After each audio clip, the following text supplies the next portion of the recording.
안녕하세요. 올해 36, 결혼 10년차 주부이자 학원 원장입니다. 남편과 전 대학을 졸업한 20대부터 학원 선생님으로 일하던 중에 만나 결혼을 했고요. 둘이 힘을 합쳐 초등 보습 학원을 차려서 운영하고 있어요. 이번에 새로 오픈한 학원은 초중고등학교와 아파트 단지를 끼고 있는 데다 아이들 이름을 외울 정도로 애정을 기울인 결과 어느 정도 자리를 잡아가고 있어요. 남편은 이남 일녀 중 둘째 차남인데 장남인 시숙이 결혼을 안 해서 집안의 대소사를 거진 제가 맏며느리처럼 맡아서 하고 있어요. 시어머니는 약국과 개인 의원이 있는 3층짜리 건물주로 건물 3층에 살고 계십니다. 지금 의원이 있는 2층이 저희가 처음 학원을 시작했던 곳이에요. 임대료 월세를 내지 않는 대신 시어머니를 모시고 살면서 돈을 차곡차곡 모은 덕분에 얼마 전에 독립을 했답니다. 하지만 시어머니와 함께 사는 동안 어마무시한 일들이 많았어요. 그래서 그 시집살이 이야기를 들려드리려고 하는데요. 어떻게 보면 제 시집살이라기보다 제 시숙의 망할 놈의 수뇌부라고 해도 되겠네요. 한번 들어봐 주세요. 저희 시어머니의 장남사랑은 유별납니다. 언젠가 한번 시어머니가 너무나도 당당하게 속마음을 털어놓으신 적이 있으세요. 깨물어서 안 아픈 손가락 없지만 특히 아픈 손가락은 있으시다고. 출산부터 집에서 낳아 기른 시숙은 병원에서 의사 손에 받아 키운 둘째 셋째와 다르다고요.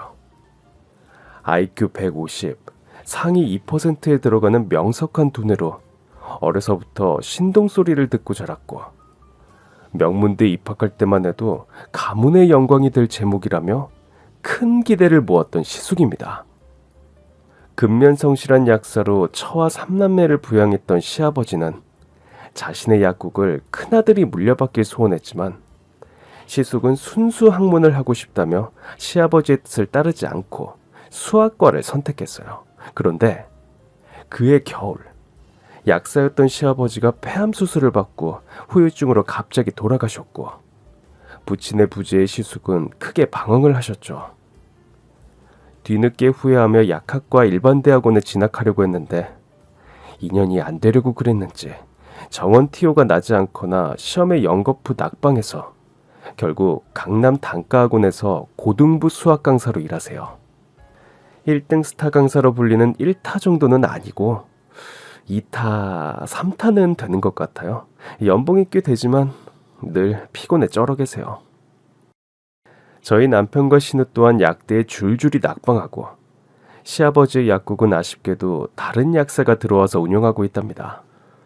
옛날 같으면 약사를 고용하면 되는데 약사법이 바뀌어 아쉽다고 시어머니가 푸념하시고는 해요. 그래도 시어머니에게 시숙은 신과 동격이자 종교에 가까울 정도로 믿고 의지하는 존재예요. 정작 시어머니를 모시고 사는 건 저희였는데 저희는 늘 거기에 있는 공기 같은 존재고 2주일에 한 번 정도 전화해서 겨우 생존 신고하는 시숙은 너무나도 고맙고 기특한 효자입니다. 행여 시어머니가 화장실에 간 사이에 휴대폰이 하도 울려서 제가 전화를 받기라도 하면 여보세요 아주버님. 어머니요 잠시 볼일 보시는데요. 말이 끝나기도 전에 시어머니가 바지춤을 올리면서 불이 나게 뛰어오십니다. 야야야야 내 지금 받는다 받아. 그리곤 휴대폰을 낚아치며 저에게 눈을 흘기시죠. 에휴 넌 내 허락도 없이 왜 네가 전화를 받고 있냐. 그렇게 저를 나무라십니다. 그러고는 금세 다정한 목소리로 장남 전화했니? 아야 볼 일은 무슨 괜찮아 그래. 응? 밥은 먹었니? 바람 불면 날아갈까 쥐면 꺼질까. 시어머니가 금지옥엽으로 키운 시숙은 눈에 넣어도 아프지 않고 무얼 주어도 아깝지 않은 장손 장남입니다. 근데 명절과 생일마다 저희가 시어머니에게 드리는 용돈을 시숙한테 홀라당 갖다 줘요. 시숙이 저희보다 돈을 더 많이 버는데도요. 아무튼 언젠가 김장을 한다고 3남매가 시댁에 모두 모인 적이 있었는데 남편과 매부는 산더미 같은 절임 배추와 물을 운반하고 저와 신우가 양념을 버무린다고 땀을 뻘뻘 흘리는데 시숙은 안마 의자에 앉아서 아재 개그를 날렸죠. 포기란 배추 셀 때만 하는 말이다. 다 포기하지 마. 왜 그렇게 땀을 흘려? 이 배추 숨이 잘 안 죽나 봐. 아무도 웃지 않으니까 머쓱해진 시숙이 슬그머니 일어나 거들려고 하니까 시어머니가 정색을 하며 아유, 우리 장소는 이런 거 하는 거 아니다 라고 하세요. 그래도 시숙이 양심은 있으셔서 매부의 칼을 뺏어 들고 이 칼을 빼들었으니 어디 무라도 한번 썰어볼까? 하며 생색을 내셨죠. 매부가 무를 30개 채 썰고 남은 무 하나, 달랑 무 하나 썰었나? 뭐 아무튼 그랬는데 시어머니는 그걸 보시곤 아유 잘한다 잘해. 어쩜 채 썰기도 잘한다니. 아유 나중에 장가가면 사랑받겠지 하십니다. 글쎄요 그게 언제쯤 일어나요? 하고 말았습니다. 시어머니에게 너무나 근사한 큰아들의 유일한 결점은 평생 여자친구가 없었다는 겁니다. 딱히 독신주의나 비혼주의는 아닌데요. 수학 강의는 카리스마 넘치게 하면서 여자 앞에만 서면 왜 어버버버버거리며 그 눈도 못 맞추는 쑥맥이 되어버리는지 여태 여자친구 한 번을 데려온 적이 없으세요. 시숙의 성격이 좀 소심하고 말이 없는 편이긴 하지만 준수한 외모나 직업이나 집안이나 어딜 봐도 여자들에게 전혀 안 먹히는 지레바 프로필은 아닌데 말이에요. 저희 남편과 신우가 적당한 나이에 적당한 이성을 만나 연애하고 결혼하고 아이까지 낳는 동안 시숙은 시어머니의 과잉보호만 듬뿍 받고 있었어요. 처음엔 때가 되면 가겠지 하시던 시어머니도 시숙 나이가 점점 차서 내일 모레 많이 될 지경에 이르자 저와 신우에게 참한 여자를 소개해달라고 어찌나 노래를 부르시는지 어머니의 성화에 못 이겨 시숙에게 몇 번이나 소개팅을 시켜줬는지 몰라요. 교사, 간호사, 공무원, 며느리 신부감 1위 직업군을 비롯해 세무사, 회계사, 변호사 같은 전문직에 어린이집 선생님이나 대학원생들까지 주변 지인들을 만나는 족족 부탁해서 지인의 지인, 지인의 지인의 지인까지 소개를 했건만 소개팅이 애프터까지 이어진 적이 없었어요. 간혹 시숙을 다시 만나고 싶다는 여성도 있었는데 시숙은 왠지 꿀먹은 벙어리가 되어버리는 거죠. 한 번은 남편이 시숙에게 진지하게 물어본 적도 있었어요. 형, 결혼하긴 할 거야? 해야지. 재작년까지는 생각이 없었는데 작년부터 불안해. 좀 있으면 40이잖아. 그럼 어떻게든 사람을 만나야지. 아무리 괜찮은 사람도 첫눈에 반하기 힘들어. 적어도 3번은 만나봐. 에이, 가벼운 만남은 시간 낭비하는 느낌이라 싫어. 사람들이 나보고 눈이 높은 거 아니냐고 하던데 네가 보기에도 내가 눈이 높아? 형 눈 엄청 어마무시하게 높아. 그런가? 안 높은 것 같은데. 사실 난 자만추란 말이지. 자만추? 그게 뭔데? 자연스러운 만남을 추구한다고. 자만추. 난 소개팅으로 내 이상형을 만난 적이 단 한 번도 없잖아. 아직도 꿈의 이상형을 찾는 로맨티스트 시숙에게 더 이상 소개팅은 무용지물이다 하고 가족이 전원 포기하고 있던 순간 거짓말처럼 시숙이 연애를 시작했습니다. 매일 검은색, 회색 일색이던 상가복 패션이 언제부턴가 빨강, 파랑, 노랑 신호등 패션으로 바뀌었더라고요. 헤어스타일도 투블럭 컷으로 간지나게 바꾸면서 10년은 젊어 보이고 그러더라고요. 대체 40년 가까이 빙하 속 바이러스처럼 동결되어 있던 시숙의 연애 세포를 깨뜨린 주인공은 누구인가? 눈이 높아서 웬만한 여자들을 거들떠보지도 않던 시숙의 눈에 들어온 여자는 과연 어떤 여자인지 가족들의 초미의 관심사로 떠올랐고 시어머니의 기대와 우려 속에서 남편과 제가 먼저 그 여자를 만나보게 되었습니다. 나이는 33. 굉장한 미인은 아닌데 화려했어요. 이목구비가 서구형으로 큼직큼직하고 전체적으로 까무잡잡한 게 섹시해 보였습니다. 피부가 좋아서 더 예뻐 보이는 건가 싶을 정도로 탱탱하고 탄성이 좋은 피부였어요. 게다가 머리부터 발끝까지 명품으로 두르고 있었어요. 전 그 여자가 생각보다 화려해서 놀랐고 생각보다 친화력이 좋아서 2번 놀랐습니다. 언제 봤다고 10년지기 친구처럼 스스럼 없이 말을 걸어서 진짜 당황스러웠어요. 나랑 동갑인데 굳이 존댓말 그런 거 안 해도 돼요. 우리 좀 쿨하게 합리적으로다가, 응? 아, 네. 그래도 법도가 있으니 형님이라고 부를게요. 편하게 하자, 편하게. 시숙 나이가 있으니 저보다 어린 형님을 맡겠구나. 뭐 예상을 못한 건 아닌데요. 저와 동갑이란 게 여간 불편했고 어딘가 위화감이 느껴졌어요. 그 여자의 말투며 동작이며 리액션이 굉장히 과장되고 화려해서 거부감이 들었거든요. 와우, 이 식당 분위기 very nice. 고기 맛은 판타스틱. 끝내준다, 그쵸? 아, 네, 고기가 좋네요. 당신도 괜찮지? 어. 남편이 뭐가 어색한지 연신 식은땀을 흘렸습니다. 이 녀석 너 눈치챘구나. 어? 뭘? 남편이 진심 몰라서 물었는데 시숙이 마치 굉장한 비밀이라도 되는 듯 나지막하게 속삭였습니다. 이 사람 본 적 있어서 그런 거 아니야? 시숙의 말에 제가 당황해서 남편에게 물었습니다. 어머, 2사람 아는 사이예요? 아닌데. 나 초면인데? 시숙 무슨 말씀이세요? 남편이 본 적 있다뇨. 그런 게 아니고 이 사람이 방송인이라서 왜 다주 홈쇼핑에서 본 적 없어? 거기 쇼호스트로 일하거든. 재수 씨는 본 적 있으시죠? 정말 자기 제가 쇼핑 호스트 하기 전에 지역 리포터로 일했는데 그걸 어떻게 기억하고 알아주시는 분들이 많더라고요. 네. 유명인이시구나. 평소 케이블 방송을 잘 보지 않는 데다 홈쇼핑도 잘 이용하지 않아서 그 여자의 얼굴은 초면이고 전혀 알턱이 없는데요. 시숙은 무슨 연예인이나 되는 듯 그 여자를 치켜 세워주더라고요.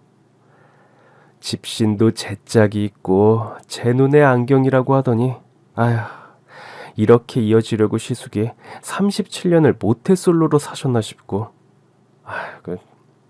당연히 축하를 해드려야 하는 건데 뭔가 찜찜한 느낌적인 느낌. 굳이 묻지도 않은 쇼핑 호스트의 일상을 장시간 읊어주어서 그런가 보다 했는데 갑자기 걸려온 전화 한 통에 기함을 하고 말았습니다. 딸. 왜? 학원 가기 싫다고? 일단 엄마 바쁘니까 알았어. 나중에 다시 전화해. 제가 어디까지 이야기를 했더라? 딸? 엄마? 그렇습니다. 그 여잔 딸이 2이나 있는 이혼녀였어요. 그것도 얼마 전에 헤어졌다고 하네요. 저와 남편은 서로 시선을 교환하며 이 사태를 어떻게 해야 할까 머릿속으로 각종 상황별 시츄에이션을 시뮬레이션 해보았습니다. 가장 큰 문제는 시어머니에게 이 사실을 어떻게 알리느냐였죠. 그 여자와 헤어지자마자 남편이 시숙에게 물었습니다. 형, 진짜 결혼할 생각으로 만나는 거야? 당연하지. 내가 찾던 이상형을 인간으로 빚어놓은 사람이야. 외모, 성격, 직업까지 다 내 머릿속에 있던 사람을 꺼내놓은 것 같다고. 애 2 딸린 이혼녀라도 괜찮은 거야? 임마, 그게 무슨 상관이냐? 형은 없어도 엄마는 상관 있을걸? 엄마는 내가 뭘 해도 다 이해하셔. 그런 걱정은 하덜 마. 정말이지 난 형이 그런 스타일을 좋아하는 줄 몰랐어. 그렇지? 난 한마디로 똑 부러져서 내 머리 위에서 노는 사람이 좋아. 현명하게 날 이끌어주고 날 잡아주는 그런 여자. 아, 난 그 사람 손바닥 위에서 뛰어놀고 싶다고. 아, 형. 아, 정말 미쳤구나. 나 사랑에 미친 놈 맞아. 그래서 너무 행복해. 아이씨고. 노총각이 사랑에 미쳤다는데 더 할 말이 있나요? 아, 이제부터 시숙의 노답 인생이 시작되는 거죠. 시숙이 마침내 애 둘 딸린 이혼녀와 결혼하겠다고 하자 시어머니는 온몸으로 결혼 반대 결사항전을 외치며 몸져 누우셨습니다. 아휴, 차라리 날 죽여라. 내 눈에 흙이 들어가도 안 된다. 어머, 한 번 갔다 온 게 무슨 흠이 된다고 그러셔. 사람만 좋으면 되지. 그리고 내가 좋아해. 어? 나한테 딱 맞는 사람이라고. 아이, 미친놈. 어디 여자가 없어서 애 둘 딸린 이혼녀. 안 돼. 안 되고 말고. 엄마가 어떻게 나한테 이래. 엄마, 내가 행복해지는 게 싫어? 네 행복하라고 이러는 거야. 이 사실을 알면 네 아버지가 무덤에서 펄쩍 뛰쳐나올 일이야. 나 그 사람 아니면 안 돼요. 나 죽는 거 보고 싶어. 정말 그래? 이놈이 어디서 협박이야. 그래. 차라리 그냥 혼자 살아. 응? 안 돼. 그 사람 나 때문에 이혼한 거야. 내가 책임져야 한다고. 뭐? 아유, 이놈의 자식이 지금. 그게 무슨 소리냐? 네 때문에 이혼했다니. 네가 유부녀를 꼬신 거야? 진짜 남의 가정을 파탄을 냈단 말이야? 어쩌다 보니 그렇게 됐지. 엄마 그냥 허락해줘요. 허락 안 해주면 엄마 허락 없이도 할 수 있어. 그래도 엄마 축복 받으면서 결혼하고 싶다고요. 네? 아이고, 우리 가문의 자랑이 한순간에 가문의 수치가 되는구나. 여자 하나 때문에. 아휴, 네가 이럴 줄 난 몰랐다. 어머니, 저 자신 있습니다. 결혼해서 행복하게 살 자신이 있다고요. 제발. 제 행복을 막지 말아주세요. 뭐야? 아휴, 말이라도 못하면. 이 고얀 놈아, 이 무정한 놈아. 널 낳고 먹은 미역국이 아깝다, 이놈아. 아들이 죽겠다는데 그걸 두고 볼 어머니가 어디 있겠어요. 동서고금의 어머니들처럼 시어머니는 시숙의 고집을 꺾지 못했고 결국 정신줄을 다 놓은 얼굴로 결혼을 허락해 주셨어요. 알고 보니 큰동서는 시숙과 바람이 나서 이혼을 당했다고 하더라고요. 어떻게 보면 양다리로 시숙을 속인 건데도 여자에게 빠져서 정신 못 차리고 결혼까지 직진한 거죠. 시숙의 결혼은 어쨌거나 저희 집안에 큰 풍파를 가져왔습니다. 전 큰동서가 제가 해왔던 맏며느리 역할을 해주길 기대했지만 방송한다는 핑계로 명절마다 코빼기도 보이지 않고 어쩌다 한번 일찍 들른 날이면 큐빅이 콕콕 박힌 화려하고 길다란 손톱을 들어 보이며 동서 미안해. 오늘 한 거라 설거지하다가 하나라도 빠지면 곤란하잖아. 이런 가짜는 소리를 해대길래 저도 지지 않고 말했죠. 그거 걱정되시면 고무장갑 끼면 괜찮지 않을까요? 내가 동선을 고마워하는 거 알지? 고마워. 이러면서 제 이야기는 들은 척도 안 하고 시어머니 옆으로 가서 알랑방구를 낍니다. 어머니, 피부가 왜 이렇게 까칠하세요? 제가 잘 아는 마사지샵 있는데 같이 한번 가요. 내일도 한번 받으시고요. 에휴, 괜찮다. 남편이 돈 좀 번다고 아녀자가 흥청망청 쓰면 못 써. 하면서 자리를 뜨셨어요. 머쓱해진 큰동서는 아유 심심해하고 기지개를 켜면서 올 자기는 뭘 하나 가볼까 하며 작은 방으로 쏙 들어가 버리고 저 혼자 제사 음식을 준비했어요. 동서가 들어오면 오순도순 같이 이야기도 하면서 일하면 그나마 수월하겠거니 했던 제 기대는 와장창 깨져버렸죠. 이런 일이 수차례 반복되면서 그냥 명절, 기념일, 모임에서 집안일은 그냥 내가 하고 말지 하고 생각했어요. 안 그러면 자꾸 뺀질거리면서 일 안 하는 큰동서와 비교하게 되어서 제가 너무 괴롭더라고요. 이게 내 복인가 보다. 일복만은 내가 그렇지 뭐. 자주 하면서 내 할 일만 묵묵히 했습니다. 그런데 한 번은 제가 명절마다 일을 도맡아 하는 게 미안하다며 자기가 늦게 오는 대신 저녁으로 먹을 음식을 사오겠노라 큰 동서가 호언장담을 하더라고요. 그래서 깡그리 없애버렸던 기대와 희망을 신락같이 가지고 있었는데 저녁 시간이 다가와도 큰 동서는 오지 않았고 갑자기 큰 동서에게서 전화가 왔습니다. 여보세요?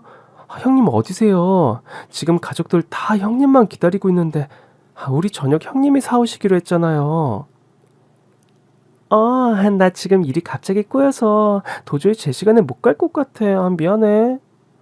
형님, 그러시면 좀만 더 일찍 전화를 주시지 그러셨어요. 그럼 제가 간단하게 밥하고 된장찌개라도 끓이면 되는데.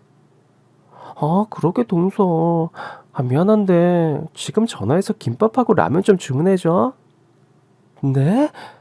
김밥하고 라면을 먹으라고요? 그럼 명절 음식 지겨울 때 김밥하고 라면이 장땡인 거 몰라? 주문 좀 부탁해. 김밥을 시킬 거였으면 진작에 연락을 해주든가 아니면 본인이 직접 우리 동네 김밥 가게에 전화를 할 수도 있는 거잖아요. 어쩜 이렇게 저한테 맡겨놓은 것처럼 태연하게 시킬 수가 있는 거죠. 이런 사소한 일로 사람의 마음은 멀어지기도 하고 돌아서기도 하는 것 같아요. 그렇지 않아도 짚고 넘어가야 할 게 시숙이 버는 돈이 의붓딸들 교육비로도 들어간다는 거예요. 이혼하면서 양육권이 생부가 갖고 있어도 두 딸들이 엄마 집이라고 가끔 놀러 오는데 시숙은 이 아이들에게도 물심양면으로 잘하는 거예요. 애들도 언제 봤다고 시숙에게 아빠 아빠 하는데 큰 동서의 친화력 DNA가 무섭긴 무섭더라고요. 제가 보기엔 큰 동서 모녀들이 물주 하나 제대로 물었다 싶은 그런 거죠. 아빠, 나 용돈 좀 주세요. 네? 딸, 어디 쓰려고? 발레복 사려고요. 그거 2달 전에도 발레복 맞춘다고 해서 아빠가 돈 줬는데 기억 안 나? 벌써 2달이 지났으니까 개극혐이죠. 유행 떨어져서 안 돼요. 아니, 어린이 발레복에도 유행이 있어? 그럼요. 아빠, 2벌 사면 할인이래요. 그럼 개이득인데. 여보. 애들 발레복 얼마 한다고. 그냥 사줘. 어제 자기 월급 받았잖아.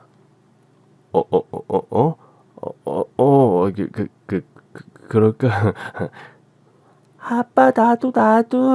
나는 공주미역놀이랑 티타임 세트요. 사주세요. 네. 정말 모전여전이란 말이 딱 어울리죠. 큰동서의 행동 중에 제일 못마땅한 건 술버릇이었습니다. 술만 마셨다 하면 끼를 부리는데 아무리 좋게 보려고 해도 거슬리더라고요.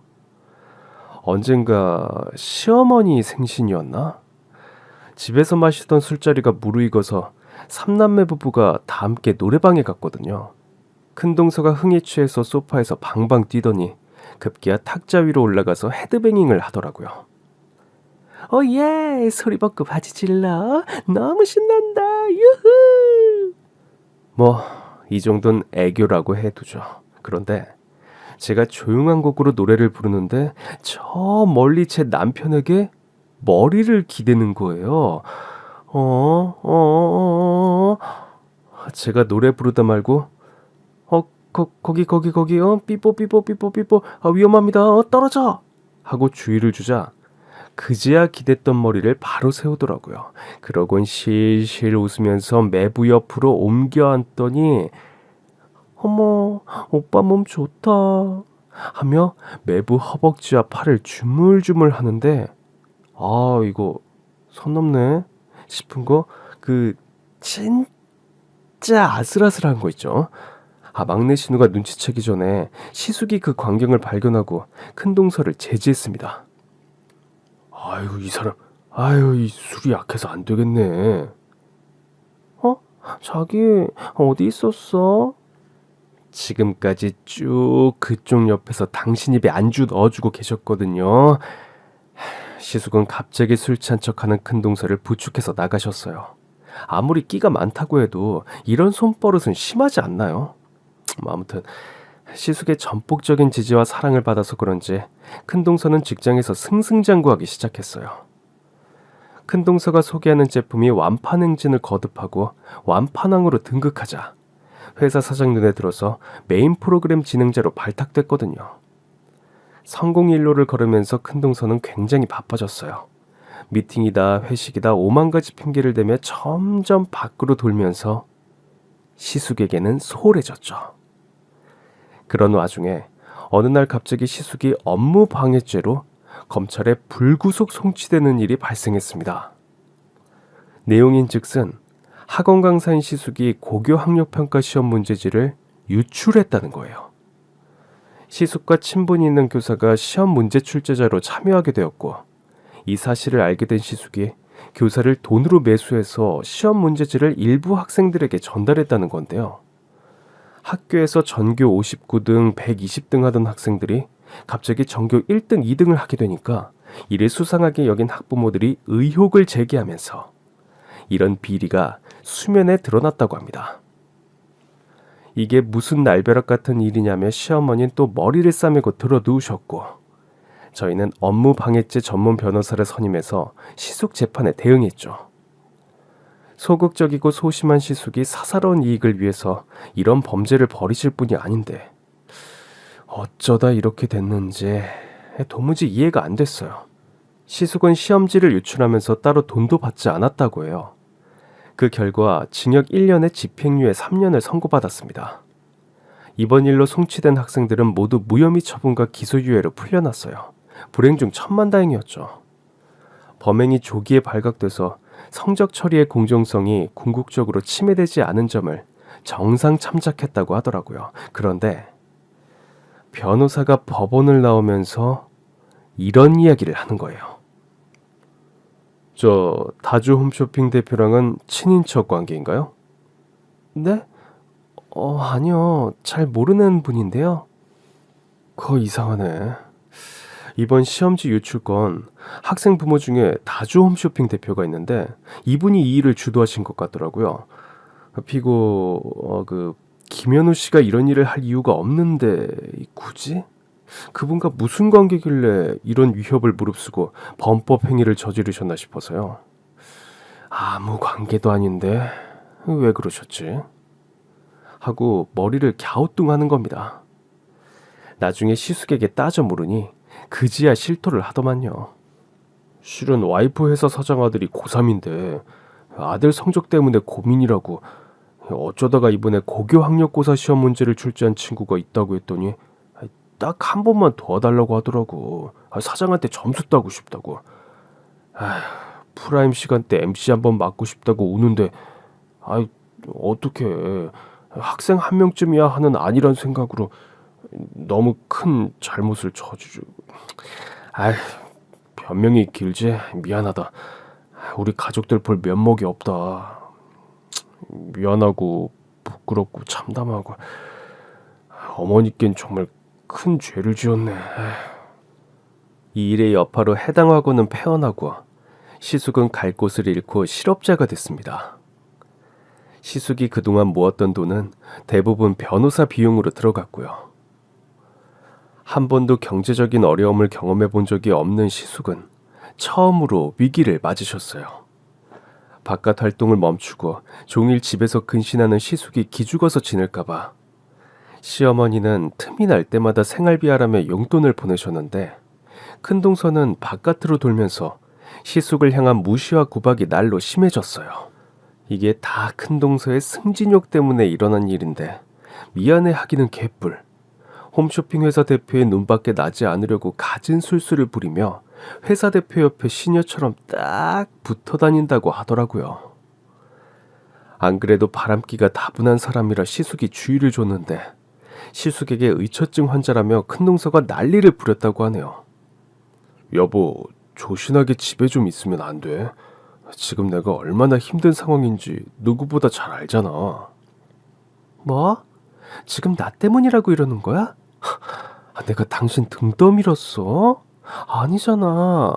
난 그저 시험지가 있으면 좋겠다. 그냥 아무런 의도 없이 말을 툭하니 내뱉었을 뿐이야. 그런데 자기가 일을 다 버려놓곤 지금 나 때문이라고 죄를 뒤집어 씌우는 거야, 뭐야?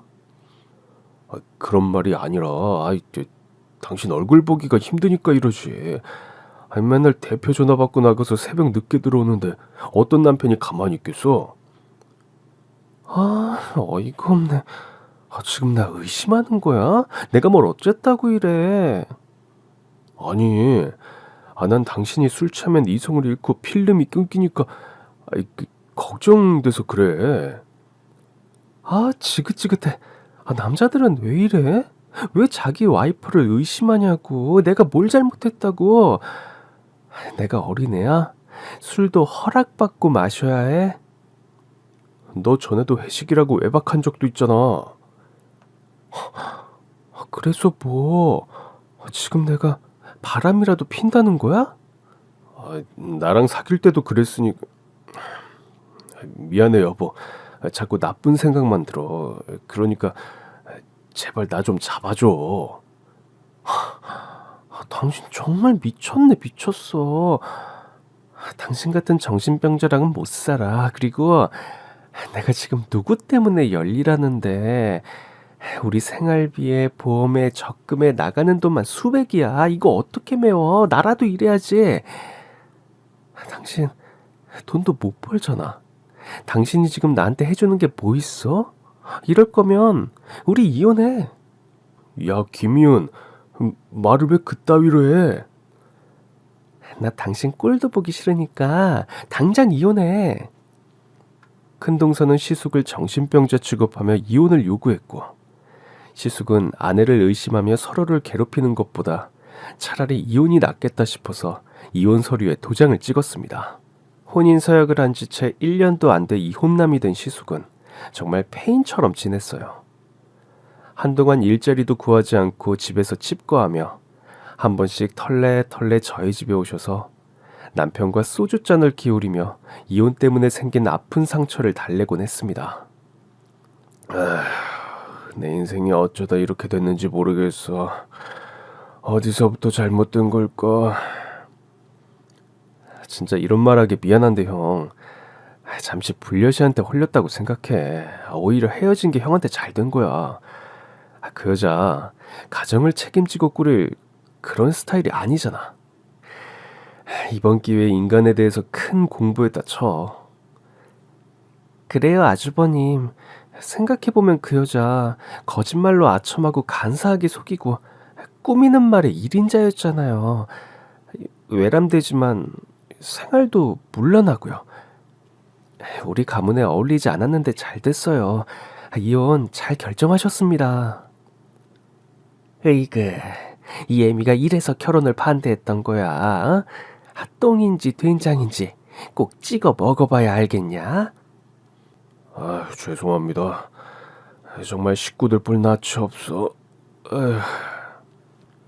시숙이 손등으로 눈물을 닦는 모습을 보고 시어머니도 함께 슬피 우셨습니다.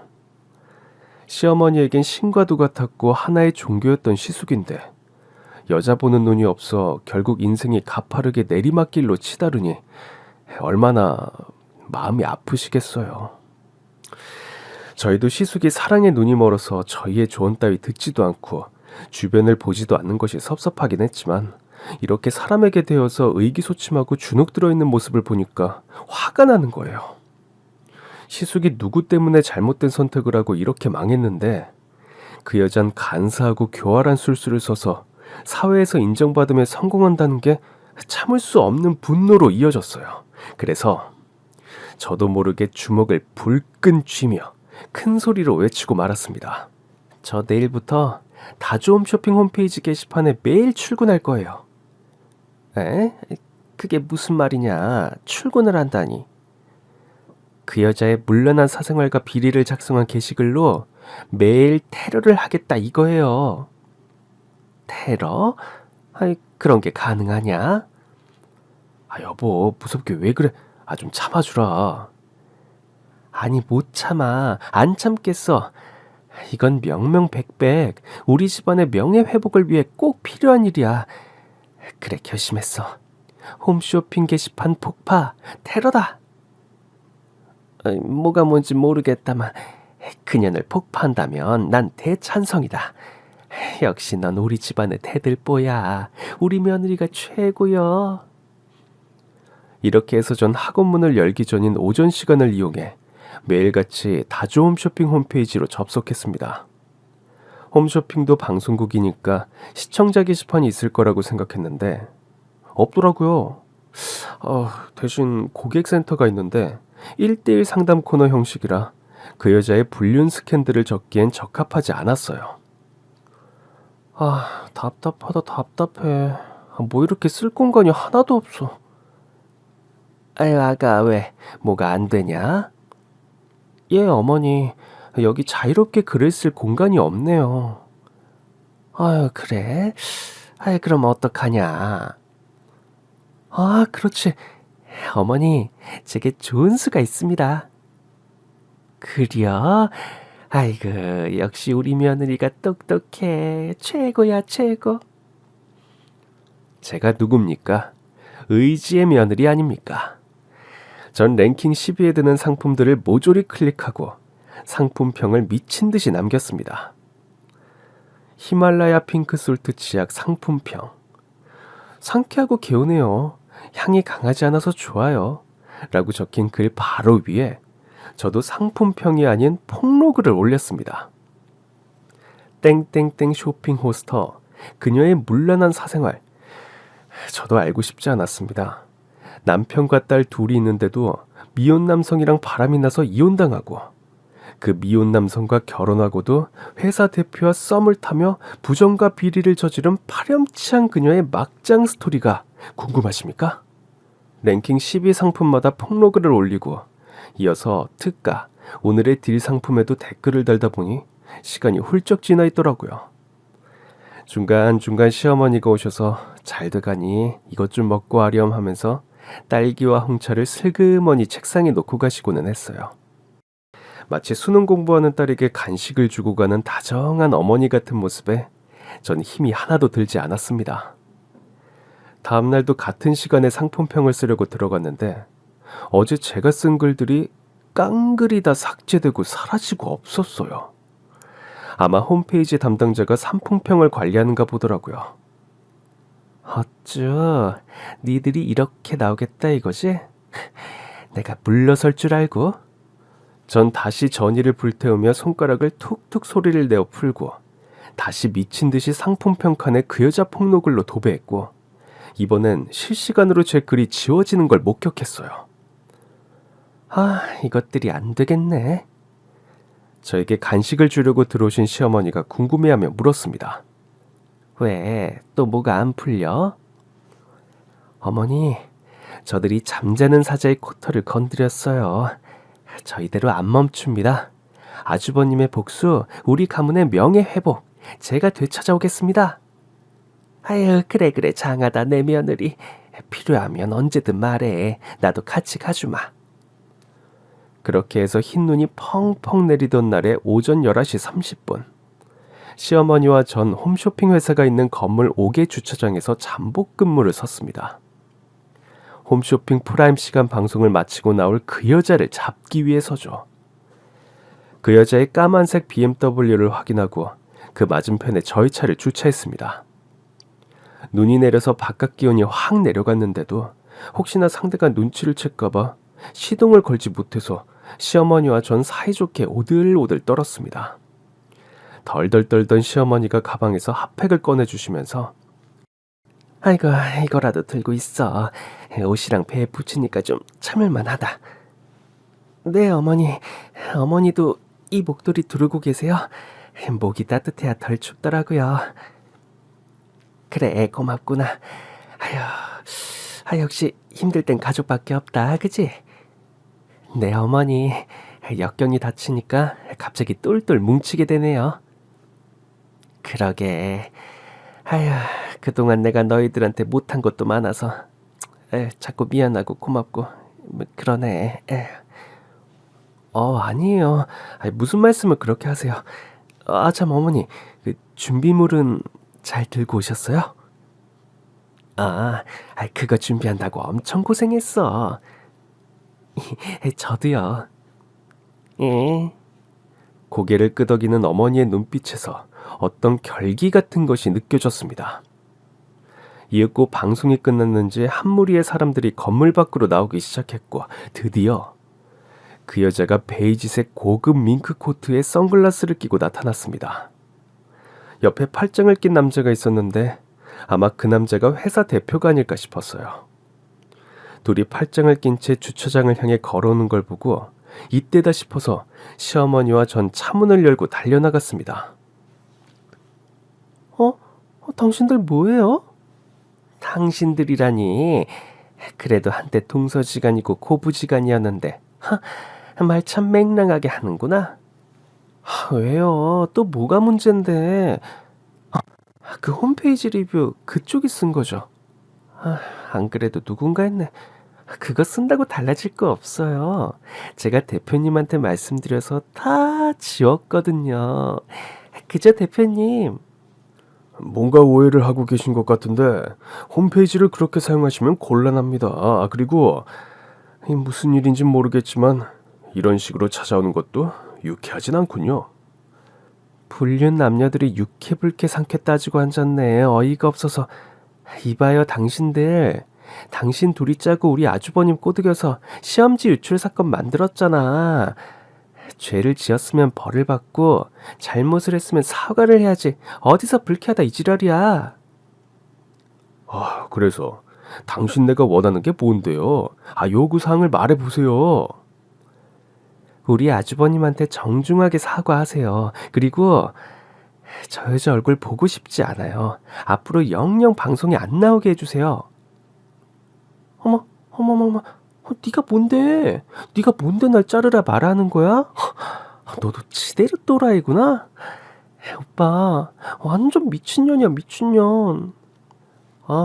너 말 잘했다. 나도 내가 이렇게 상또라인지 몰랐어. 나한테 이런 재능이 있는지 네 덕분에 알게 됐다. 야, 아무것도 모르는 순진한 노총각 꼬셔서 바람 피우고 이혼당한 것도 모자라 또 바람을 피워? 대체 넌 순결이나 정숙, 지조나 절개 이런 단어는 들어본 적도 없지? 부부의 약속이나 신뢰, 사랑 이런 걸 너같이 지저분한 년이 알긴 하겠니? 너 같은 년이랑 말 섞기도 입 아프다. 그리고 대표님, 저희들의 요구사항을 들어주지 않으시면 저 여자와 당신에 관한 폭로를 방송국에 제보하고 기자들 만나러 다닐 거예요. 제가 얼마나 또라이인지는 미리 보기가 충분한 것 같은데 어때요? 오빠.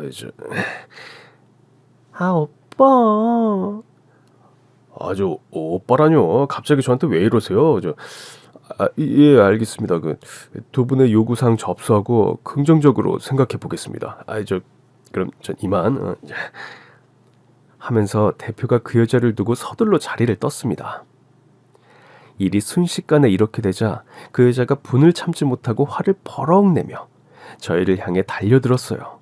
샤넬 핸드백으로 제 머리를 때리려고 하는 순간 전 외쳤죠. 어머니, 지금이요, 지금. 시어머니가 가방에서 준비해온 비장의 무기를 꺼내 들고 그 여자를 향해 냅다 던졌어요. 물풍선이 총 5개였는데요. 하나는 선글라스에 맞아서 터지고, 하나는 그 여자의 머리에서 터지고, 하나는 풍선을 막으려고 내민 손톱, 길다란 손톱에서 터졌어요. 풍선 안에는 물이 아니라 시커먼 먹물이 들어있어서 풍선이 터질 때마다 그녀의 얼굴이, 그녀의 비싼 모피가, 그녀의 큐빅 박힌 손톱이 시꺼멓게 변했어요. 2개는 빗나갔는데 그걸 제가 잽싸게 주워들고 그녀의 얼굴을 향해 가격했어요. 2 손을 들고 다가오던 그 여자 손과 얼굴에 정확하게 명중한 풍선이 터지면서 그 여자는 외마디 비명을 지르며 주저앉아 엉엉 울었습니다. 왜냐면 이 냄새가 너무 지독했거든요. 어머니, 뭔데 이렇게 냄새가 지독해요? 개오줌. 저 정도 양을 받으려고 온 동네 오줌 동량을 다녔더란다. 어머니 최고 하고 전 시어머니를 향해 엄지손가락을 치켜들었습니다. 개오줌으로 풍선을 만들려고 온 동네 개들을 찾아다녔을 시어머니의 노고를 생각하니 눈물이 앞을 가렸습니다. 생각해보세요. 버둥대는 개를 잡고 쉬 하면 그걸 이제 그만 우리 더 이상 생각하지 말기로 해요. 여러분, 개오줌이 냄새가 얼마나 지독한지 아세요? 오죽하면 뻔뻔하고 파렴치한 여자가 주저앉아 울겠어요. 저도 개오줌은 정말 다시 맞고 싶지 않아요. 울고 있는 그 여자를 내버려 두고 시어머니와 전 승리의 하이파이브를 한 뒤 의기양양하게 집으로 돌아왔습니다. 지금도 그날 일을 떠올리면 너무 통쾌하고 신이 나요. 장난바라기인 시어머니를 원망하고 미워한 적도 많았는데 이번 일로 엄청 사이좋은 고부지간이 된 것 같아요. 세상 일은 참 알다가도 모르겠고 모르다가도 갑자기 깨치는 그런 걸까요? 아무튼 시어머니와 저의 노력은 결실을 맺었어요. 그 여자는 다주 홈쇼핑에서 퇴출됐고요. 홈쇼핑 대표는 저희 시숙에게 진심으로 사죄하고 심심한 사과의 의미로 변호사 선임 비용을 되돌려 주었습니다. 덕분에 전 방송국을 찾아다니며 그 여자의 사생활을 보도해달라고 애원하는 또라이 짓을 하지 않아도 됐어요. 시어머니는 그동안 수고했다며 저희에게 분가하라고 하셨습니다. 전 굳이 분가할 이유가 없다고 말씀드렸는데 좀 더 넓은 세상으로 가서 더 큰 꿈을 꾸어보라고 하셨어요. 그러시면서 지원금까지 두둑하게 주시는 거예요. 남편과 전 초등학교 보습학원을 운영하던 노하우와 경험을 바탕으로 수능 내신 전문학원까지 해보자 욕심을 내기로 했죠. 그리하여 저희는 강남 3층짜리 빌딩에 초중고등학생을 위한 공부연구소를 오픈했습니다.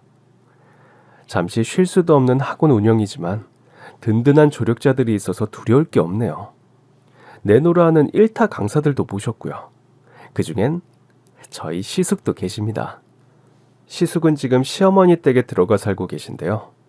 예전처럼 집안일에 손 하나 까딱 안 하는 그런 신 같은 장손이 아니라 시어머니 옆에서 요리도 배우고 청소도 하는 1등 신랑감으로 거듭나셨어요.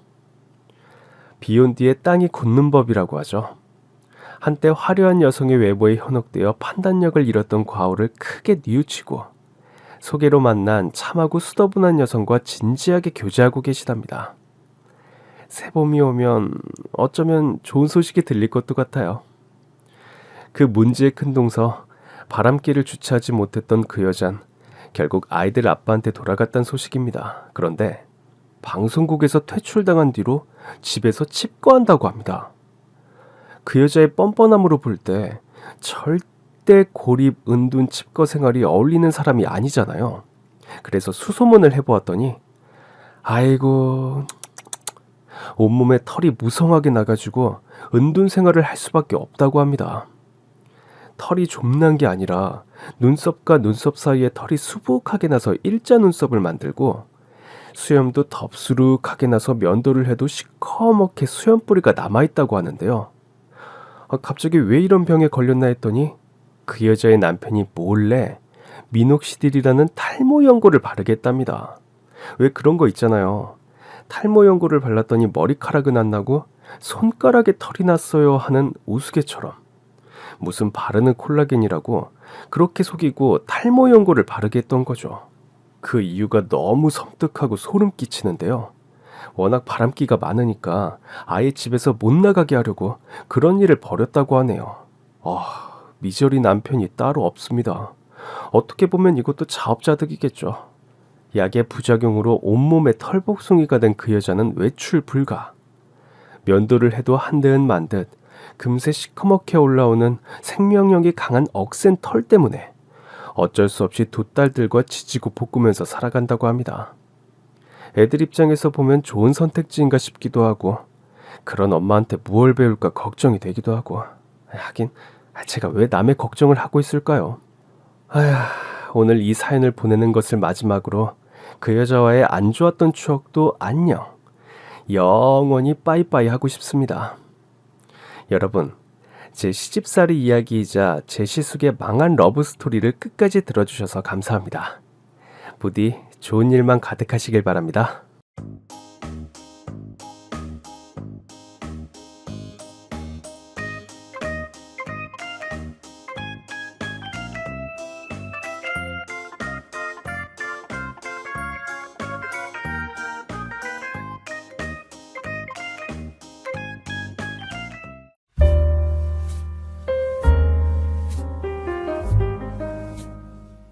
안녕하세요.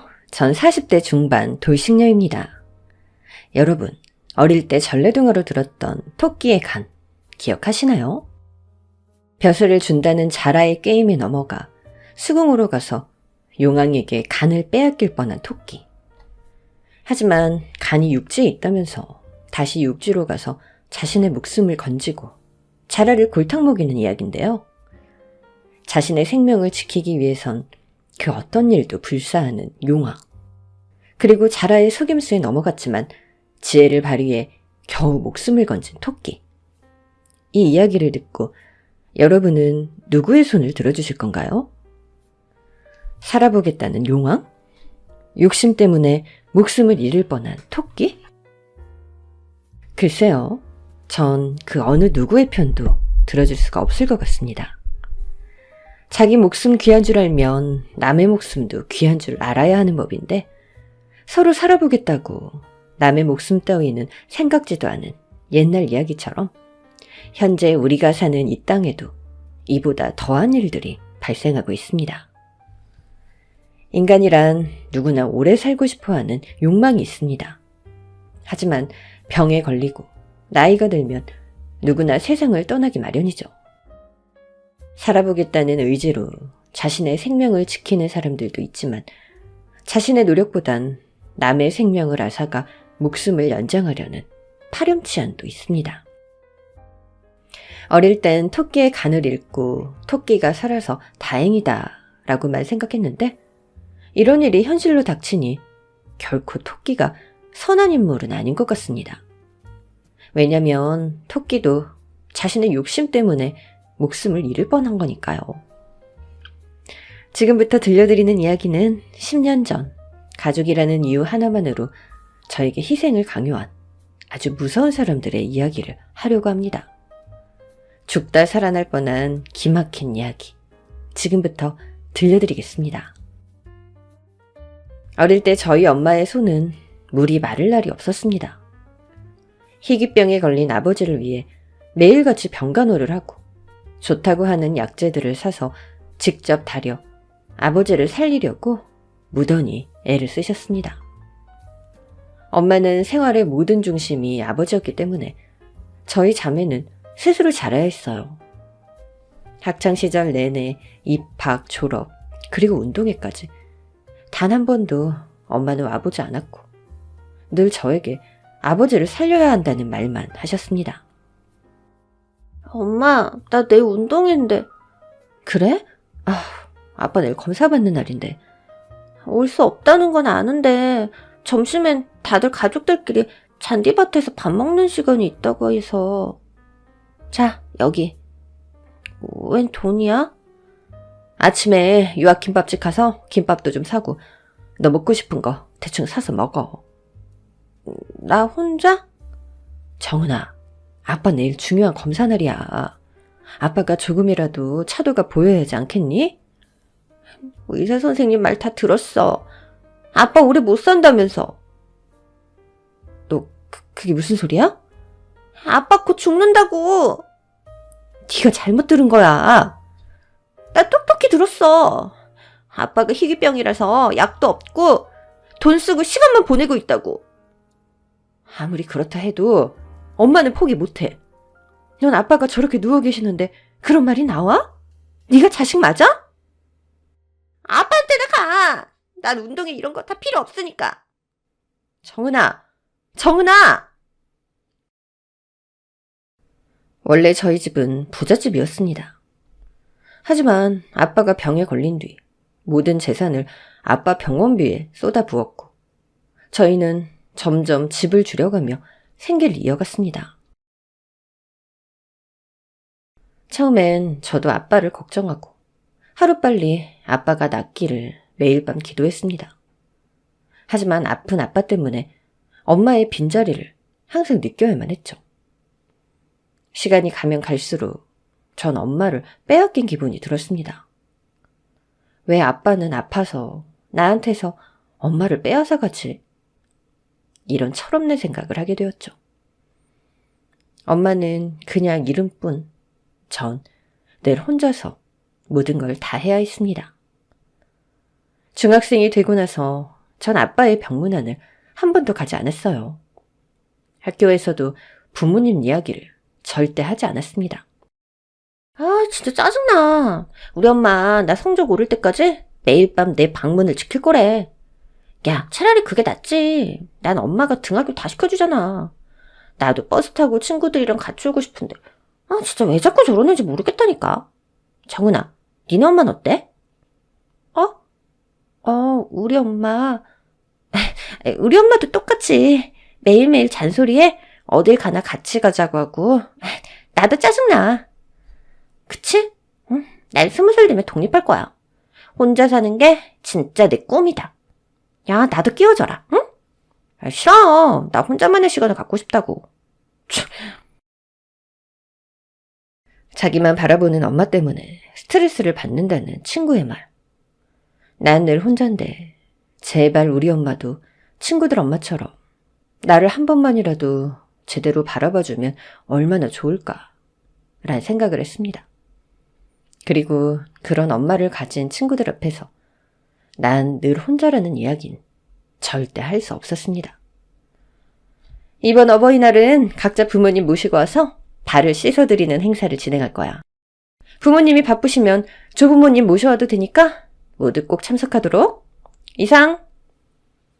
어버이날 행사 소식을 듣자마자 전 가슴에 쿵 하고 돌덩이가 하나 떨어지는 느낌이었습니다. 전 조부모님도 없고 아빠는 병원에 누워 계시고 엄마는 오직 아빠만 바라보고 있는데 어쩌란 말인지. 어버이날이 왜 있는지 정말 화가 나고 제 자신이 너무 초라해졌습니다. 그래도 학교에서 꼭 부모님을 모시고 오라고 했으니 엄마도 이번엔 학교에 와주지 않을까란 기대감에 전 엄마를 만나러 병원으로 갔습니다. 병실에 있는 아빠는 정말 예전보다도 더 수척해져서 산송장이라고 해도 믿을 만큼 죽음을 앞둔 사람 같았습니다. 그리고 엄마는 그런 아빠 곁에서 손을 꼭 잡고 잠이 들어 있었죠. 전 갑자기 잠든 아빠를 보자 이왕 돌아가시는 거 더 빨리 돌아가시는 게 낫지 않나라는 생각이 들었습니다. 호흡기 없이는 1초도 살 수 없는 아빠. 전 아빠의 호흡기에 아주 천천히 손을 갖다 대기 시작했습니다. 오늘 돌아가신다면 엄마가 어버이날 행사에 올 수 있다는 희망과 앞으로 엄마가 나만 바라봐 줄 거란 욕심으로 아빠를 내가 보내드려야겠다고 생각했죠. 호흡기에 손이 가까워질수록 전 심장이 쿵쾅거렸고 온몸이 떨리기 시작했습니다. 그런데 우리 정은이 왔구나. 정은아. 아빠가 절 보고 반가워하는 모습에 전 너무 놀라 주저앉아 버렸고 아빠는 계속해서 절 불렀습니다. 정은아. 밥 먹었어? 아빠가 숨이 차서. 먹었어. 우리 정은이 너무 예쁘다. 아빠가 아프지만 않았으면 우리 정은이를 세상 부럽지 않게 다 해줬을 텐데. 정은아, 아빠가 미안해. 우리 딸, 세상에서 제일 예쁜 우리 딸. 아빠, 울지 마. 내가 잘못했어. 내가 잘못했어. 전 몇 분 전 제가 한 일에 대해 제 자신을 용서할 수 없었습니다. 아빠는 그저 엄마를 빼앗아간 나쁜 사람일 뿐이라 생각했는데 아빠가 날 이렇게 사랑하고 그리워했는지 그제서야 알게 된 겁니다. 어머나 정은아, 너 어떻게 왔어? 그냥 아빠 보고 싶어서. 근데 너 얼굴이 왜 이래? 울었어? 아니야. 아빠는 저와의 짧은 대화를 마치고 다시 잠이 들어버렸고 전 그날 밤 늦도록 아빠만 바라봤습니다. 어릴 때 아빠를 살려달라고 하늘에 빌었던 그 마음으로 그날은 아빠를 위해 기도했습니다. 정은아, 너무 늦었어. 집에 가야지. 엄마가 생각해봤는데 간병인 구하려고. 내가 너한테 너무 소홀했고 곧 고등학교도 가는데 엄마가 챙겨줘야 될 것 같아서 그동안 미안했어, 정은아. 아니야, 내가 못되게 굴어서 미안해. 간병인 신청해놨으니까 좀만 더 참자. 알았지, 우리 딸? 엄마, 진짜 미안해. 아빠를 살려달라고 했던 그날 밤, 하늘도 무심하게 아빠는 하늘나라로 가시게 됐습니다. 전 아빠가 돌아가셨다는 이야기를 듣자마자 미친 듯이 뛰어서 병원으로 갔고 아빠가 돌아가신 게 다 저 때문인 것만 같아서 그날의 일을 제 머릿속에서 지울 수 없었습니다. 정은이 아빠, 조금만 더 버티지? 나랑 정은이는 어쩌라고. 엄마, 불쌍한 우리 정은이. 당신 돌보느라 우리 딸이 얼마나 외로웠는데. 그거 봐서라도 좀만 더 살지.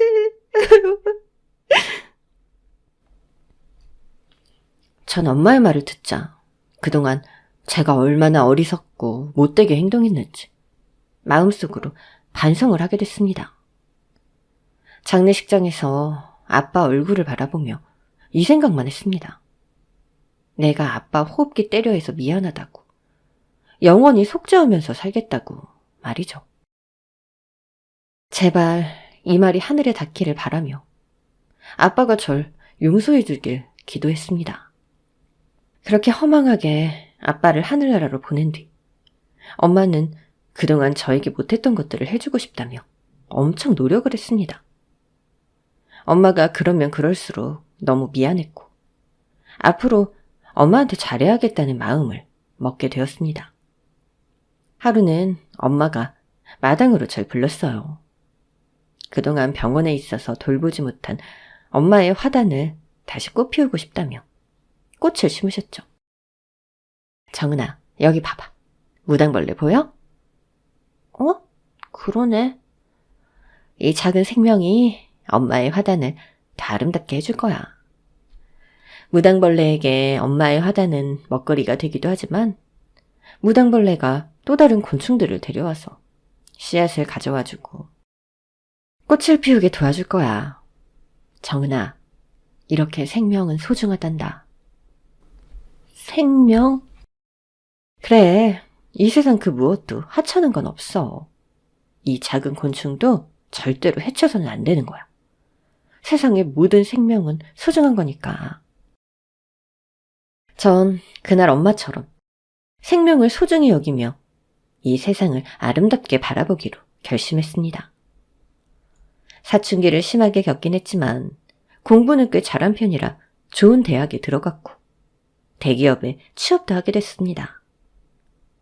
회사에서는 다들 브레인이라고 할 만큼 똑똑한 사람들이 모두 모여 있었어요. 그러다 보니 경쟁이 치열했죠. 이정은 씨, 자긴 어디서 유학했어? 유학 안 갔어요. Really? Unbelievable! 아니, 우리 회사에는 어떻게 들어온 거야? 내 능력으로 들어왔죠. 어머, 우리 때 유학은 필수 아니야? 그렇지. 아무래도 해외 지사도 있으니까. 유학이 필수라는 건 누가 정한 거예요?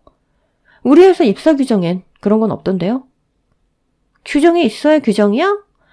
회사 생활 하다 보면 비유학파가 도태되는 건 뻔한 일인데. 누가 도태된다는 거야? 오 마이 갓! 화내는 거야? 야, 돈으로 처바른 바보 같은 유학파들아. 앞으로 누가 도태되는지 두고 보자고. 그리고 야, 내가 너보다 언니야. 너 유학 가서 그런 거 안 배웠니? 한 번만 내 앞에서 이상한 소리 했다간 너 나한테 죽을 줄 알아? 알겠어?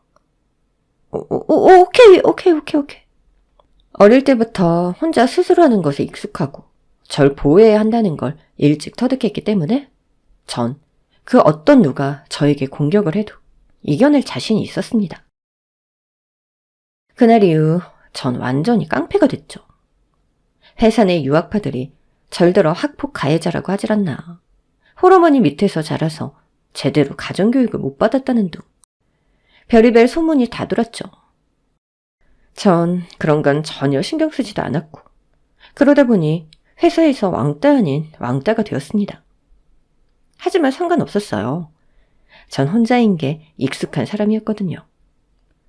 하루는 일이 잘 안 풀려서 답답한 마음에 옥상에 올라가 하늘을 바라보고 있는데 불쑥 커피 한 잔이 제 옆에 놓여 있었습니다. 누군가 해서 보니 어떤 남자였습니다. 아이디 카드가 우리 회사인 걸 보니 동료 아니면 상사겠다 생각했죠. 이정우 씨 맞죠? 네. 저 51기 동기예요. 아, 네. 아니, 이런 지 1년이 다 돼가는데 동기 이름도 몰라요? 뭐 딱히 동료들이랑 어울려서 일할 일을 만들지 않아서. 그래서 맨날 혼자서 부장님 사랑을 독차지하는구나? 말씀이 좀 듣기 거북하네요. 쉬러 오신 것 같은데 조용히 쉬다 가세요. 저도 왕따예요. 뭐라고요? 저도 왕따라고요. 왕따끼리 좀 친해지고 싶어 그런 건데 좀 봐주면 안 돼요? 한마디로 정말 웃긴 남자였습니다. 왕따면 왕따지 왜 저까지 끌어들여서 왕따 서클을 만들자는 건지. 전 남자의 말을 무시하고 사무실로 가버렸죠. 하지만 그 남자는 매일같이 제가 가는 곳마다 쫓아다녔고 꽂히며 선물 공세를 이어갔죠. 전 안 되겠다 싶어서 이 남자에게 제대로 경고를 해야겠다고 생각했습니다. 정세찬 씨, 앞으로 이런 거 자꾸 내 책상에 놓지 마세요. 저 그쪽한테 관심 없어요. 왜요? 왜 관심 없어요? 내 스타일도 아니고요. 전 사내에서 이러는 거 사절입니다. 정우 씨, 나 몰라요? 뭐라고요? 강인병원 808호. 거긴 우리 아빠 병실이었는데? 당신이 그걸 어떻게... 나 그 옆에 807호 환자였어요. 난 정우 씨 병원 올 때마다 봤는데. 알고 보니 그 남잔 한 번씩 신장에 이상이 생기면 병원에 입원을 했었고 무슨 인연인지 우리 아빠가 계시던 바로 옆 병실에 있던 환자였던 겁니다.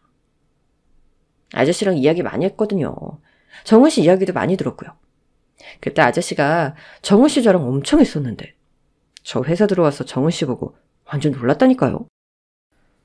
우리 아빠를 아세요?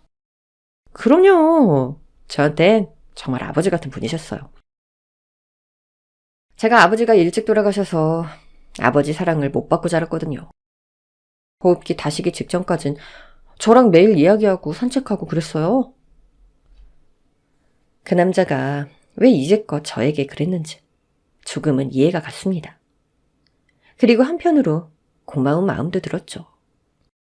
아빠를 미워했던 그때 이 남잔 저 대신 아빠에게 자식처럼 잘해준 사람이었던 거죠.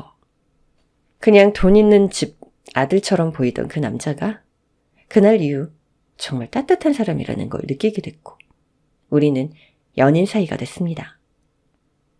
그는 외모가 워낙 출중해서 여자 직원들에게 인기가 많았어요. 저도 그렇고 그 남자도 사내 연애가 알려지면 서로 곤란하니 조심하자고 약속을 했습니다. 하지만 그는 회사에서 싱글남으로 알려진 터라 여자 직원들과 잘 어울려 다닐 수밖에 없었습니다. 외모도 좋고 여자 마음을 움직이는 노련한 대화 기술도 갖춘 사람이라 그를 싫어하는 여자 직원은 한 명도 없었거든요. 세찬 씨, 오늘 넥타이 굿이네요? 그래요? 난 오늘 정희 씨 립스틱이 굿인데? 저 센스 좀 봐. 세찬 씨 여친 있죠? 없을 리가 없어. 없어요. 정희 씨 같은 여자라면 뭐 제 여친으로 모실만 하죠? 정말요? 하지만 저한테 철칙이 하나 있어요. 사내 연애는 금지. 서로한테 안 좋잖아요. 아쉽네. 우리 회사에 미인이 진짜 많은데 내가 고백도 못하고 있다니. 아니, 여친이 멀쩡히 있는데 저렇게 딴 여자들 틈바구니에서 어장관리를 하는 꼴을 보니 전 화가 나기 시작했습니다. 자기 뭐야? 왜? 뭐가? 여직원들이랑 히히덕거리는 게 그렇게 좋아? 자기야, 일종의 변장술이지. 내가 저래야 우리 사이가 들키지 않는다고. 몰라. 기분 나빠. 그럼 할 수 없지. 그래. 나도 할 수 없다고 생각해. 그럼 우리 결혼하자. 뭐? 저에게 이별 통보를 할 줄 알고 저도 마음을 먹고 있었는데 결혼이라니. 이 남자, 여자의 마음을 들었다 놨다. 정말 혼란스러웠습니다. 갑자기 결혼이라니? 난 내 여자가 마음 아픈 걸 못 봐. 난 자기한테 다가간 그날부터 결혼하려고 다짐했어. 정말이야? 자기야, 내가 이런 걸로 거짓말할 놈으로 보여? 나 이정은의 남자야. 이런 프로포즈를 받고 마음이 안 움직일 여자가 어디 있겠습니까? 전 결국 그와 결혼을 했고 공식적으로 정세천의 여자가 되었습니다. 시댁은 시어머니와 신우, 그리고 남편 세 식구였습니다. 대한민국 시어머니들의 적이 며느리라는 건 알지만 시어머니는 초반부터 아주 저의 길을 꺾어 놓으셨죠. 처음부터 내가 너를 썩 탐탁지 않게 생각한 거 알지? 네, 알죠. 아주 잘 알죠. 뭐? 너 지금 시애미한테 해보자는 거야? 그게 아니라 어머님이 저 보자마자 딱 싫은 내색을 하셨잖아요. 하지만 이렇게 절 며느리로 받아주셔서 감사합니다. 말본사하고는 솔직히 난 너 보면 찝찝해. 네 아버지 희귀병이었다며? 너도 그 유전자를 가지고 있지 않다는 보장이 어딨니? 애도 낳아야 되는데. 아버지 병명 알았을 때 이미 전 다 검사했고요. 아무 이상 없다고 확진 받았습니다. 그러니 그런 염려는 어머니 주름만 더 만들 뿐이니까 생각하지 않으셔도 돼요. 야, 너 입에 따발총 달았냐? 어디서 건방지게 시애미 말에 따박따박. 말 안 하고 내내 이러면 또 뭐라 하실 거잖아요. 그래서 차라리 솔직하게 다 말씀드리는 게 어머님 정신건강에도 좋을 것 같아서요. 너 하여튼 내가 지켜볼 거야. 시집살이가 뭔지 아주 내가 똑똑히 보여줄게. 사실 시어머니는 제가 아버지도 안 계시고 아버지가 희귀병으로 돌아가셨다는 말을 듣고 엄청 결혼을 반대했습니다. 하지만 남편은 저와 꼭 결혼할 거라며 시위 아닌 시위를 했고 결국 시어머니는 남편의 말에 두 손 두 발을 다 들게 된 거죠. 시어머니는 아들 말이라면 무조건 오케이였습니다. 남편은 밝은 성격과 달리 어릴 때부터 신장 쪽에 문제가 있어서 시어머니의 아픈 손가락이었죠. 저 또한 결혼하기 전부터 남편의 병을 알았고 집안에 환자가 있으면 어떤 심정인 걸 누구보다 잘 알기에 시어머니에게 잘해드려야지 생각했습니다. 또 남편의 건강에 대해서도 신경을 많이 썼고요.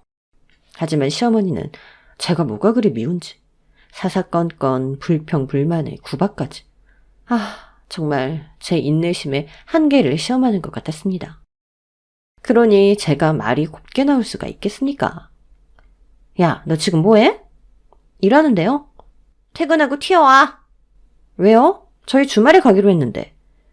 너네 시애미 말에 고분고분하지 못하니? 그러니까 내가 널 싫어하는 거야. 화내시면 정신건강이 안 좋으세요. 갈게요. 야! 아니 이게 전화를 먼저 끊어? 최대한 예의에 벗어나지 않게 저도 시어머니에게 대항을 해야만 했습니다. 다 들어주다간 정말 제가 정신병 걸릴 것 같았거든요. 다음날 출근해야 하는데 무슨 일로 날 찾았나 가보니 앞불싸 무슨 김장철도 아닌데 절인 배추들이 산더미처럼 쌓여있는 겁니다. 배추 숨죽이는 거 다 해놨으니까 양념만 버무려라. 어머니, 이 많은 김치들을 다 어쩌시려고요? 내가 아는 사람이 배추밭 하는데 공짜로 이렇게 많이 주는 걸 어떡해. 버릴 수도 없고. 그러니까 네가 다 해놔. 아, 왜? 너 불만이냐? 일단 해보고 안 되면 좀 도와주세요. 내가 며느리까지 본마당에 너랑 같이 앉아서 김치 버무리라고? 너 돌았니? 아가씨도 있잖아요. 정 힘들면 네가 미희한테 직접 부탁해. 나 자꾸 건들지 말고. 정말 양념통에다가 그냥 시어머니 얼굴을 확 쳐박아버리고 싶었지만 참았습니다. 그리고 아가씨가 퇴근해서 오길 기다렸죠. 이게 무슨 냄새야? 아가씨 왔어요? 이게 다 뭐야? 어머님이 하라고 하셔서요. 아가씨 같이 좀 해요. 나 혼자 하기 벅차요. 뭐라고요? 같이 하자고요. 미쳤어요? 아가씨, 아니 무슨 말을 그렇게 해요? 내가 뭐 기분 나쁜 말 있어요? 나 당신 시누이야. 어디다 대고 지금 나한테 일을 시켜? 말이 좀 지나치네요. 시누이가 뭐요? 이것 봐. 내가 그냥 없는 사람처럼 취급해줄 때 감사하다고 생각해. 어디 나도 엄마처럼 시누이 시집살이 한번 해줘 볼까? 얼마나 무서운지? 야. 뭐? 야? 어디 나보다 나이도 어린 게 반말이야? 야, 너 오늘 안 되겠다. 시누이 시집살이? 야, 내 손맛이 네 시집살이보다 더 매울걸? 이리야! 전 시누이의 머리채를 잡고 양념통에 처박아 버렸습니다. 아까 시어머니에 대한 분노가 합쳐져 결국 일을 낸 거죠. 살려! 엄마! 아니, 이게 뭔 일이야? 야, 네가 그랬어? 아가씨가 예의란 걸 잡숴드신 것 같아서 제가 매운맛 좀 가르쳐줬어요. 왜? 이게 진짜! 짝 하고 전 정말 온몸이 날아갈 정도로 따귀를 심하게 맞았고 시어머니는 주변에 있는 도마, 배추, 파 등등 손에 잡히는 것들을 모조리 저에게 집어 던졌습니다. 이 나쁜 년! 엄마! 왜 그래? 아들, 천연이 나랑 미희를 이렇게 만들었다? 아유, 그냥 내가 죽어야지 그냥. 당신이 정말 그랬다고? 나도 당했어. 내가 먼저 당했다니까? 얼른 이리 나와! 전 남편의 손에 이끌려 집으로 갔고 차 안에서 남편 잔소리를 들어야 했습니다. 내가 그랬지. 엄마는 건들지 말라고. 왜 자꾸 이름을 들어? 왜? 나 어머니한테 한 번도 먼저 대든 적 없어. 어머님이 날 너무 구박하고 무시한다고. 그래도 어른이잖아. 어디 시어머니한테. 진짜. 당신은 내가 왜 그렇게 됐는지는 궁금하지도 않지? 일이야 어찌됐건 간에 어른한테 그러면 안 되는 거잖아. 가뜩이나 엄마가 요즘 나 때문에 신경 쓰는데. 왜? 몰라. 남편조차 제 말을 들으려 하지 않았고 전 남편이 벗어놓은 와이셔츠와 양념이 묻은 제 옷을 빨려고 세탁실로 갔습니다. 남편도 절 말리다 와이셔츠에 김치 양념이 많이 묻어 있었습니다. 그런데 이게 뭐야? 이거 양념 아닌데? 남편의 와이셔츠에 묻은 건 바로 여자의 립스틱이었습니다. 김치 양념이랑 비슷한 빨간색이라 어쩌면 모르고 지나갔을 수도 있었는데 그건 분명 여자 립스틱이었습니다. 전 당장 가서 이게 뭐냐고 따지고 싶었지만 일단 차분하게 마음을 가다듬고 일이 어떻게 된 건지 알아봐야겠다는 생각을 했죠. 결혼 후 저희는 부부란 이유로 서로 다른 부서로 발령을 받았고 남편과 회사에서 만날 일은 거의 없었습니다. 그래서 남편이 회사에서 무슨 짓을 하고 돌아다니는 줄은 저도 몰랐죠. 다행히 저랑 친한 회사 동기가 남편의 부서에 같이 있어서 전 동기에게 남편의 회사 생활에 대해 물어봤습니다. 요즘 어때? 신혼생활 재밌고? 신우는 무슨 1년 다 돼가는데. 왜? 세찬 씨 뭐 문제 생겼어? 문제? 아니, 뭐 그냥 그런가 해서. 은주야, 나 사실 그 문제 때문에 너 만나러 온 거야. 우리 신랑 뭐 있지? 어? 난 잘 몰라. 그냥 소문일 거야. 그러니까 그 소문 이야기해보라고. 그게... 전 동기에게 아주 충격적인 이야기를 들었습니다. 저에게 매주 금요일 남자 직원들이랑 테니스 동호회를 만들었다며 이야기를 한 적이 있었어요. 그런데 매주 금요일 남자 직원들이랑 테니스를 친 게 아니라 부서 여직원과 미래를 즐기고 있었던 겁니다. 아, 정말 바람을 펴도 곱게 좀 피지. 아니, 그 기집애랑 히히덕거리고 난리도 아니라니까? 난 너 할까봐 진짜 조마조마했어. 그리고 설마설마 했고. 그 기집애가 누군데? 이번에 들어온 신이 그 왜 맨날 미니스커트 입고 다니는 애 있잖아. 전 누군지 단번에 알았습니다. 남편이 최근에 일 잘하는 신입이 들어왔다고 칭찬을 했거든요. 전 순간 누구의 머리채를 잡을까 고민했습니다. 마음 같아선 그 기집의 머리채를 잡고 개망신을 주고 싶었지만 걔도 남편의 달콤한 말에 걸려든 피해자가 아닐까라는 생각이 들었죠. 예전에 저처럼 말이죠. 전 당장 남편의 책상으로 가서 넥타이를 잡아 끌고 사무실을 나오려 했습니다. 당신 왜 이래? 돌았어? 여기 회사야. 그래, 돌았다. 네 그 바람기에 내가 완전 돌았어. 무슨 소리야. 일단 나가서 이야기하자. 나가서. 바람을 필 거면 들키지나 말던가. 야, 당장 이혼이야. 이혼이라고. 이 개자식. 전 남편의 정강이를 갈기곤 사무실을 나와버렸습니다. 내가 왜 저런 남자를 만나서 살아야만 하는지. 제 인생이 너무 거지 같고 허무했습니다. 사실 이번이 처음도 아니었습니다. 여자 향수 냄새, 밤마다 울리는 카톡, 그리고 회사 내에 도는 흉흉한 소문들.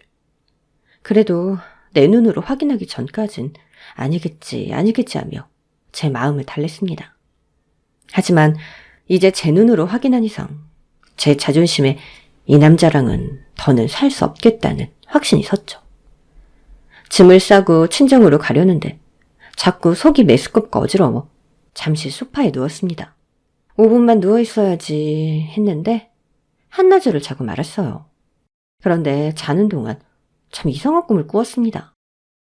하늘에서 다이아몬드가 우두두 쏟아지더니 가장 큰 다이아몬드 2개가 제 앞에 떨어졌죠.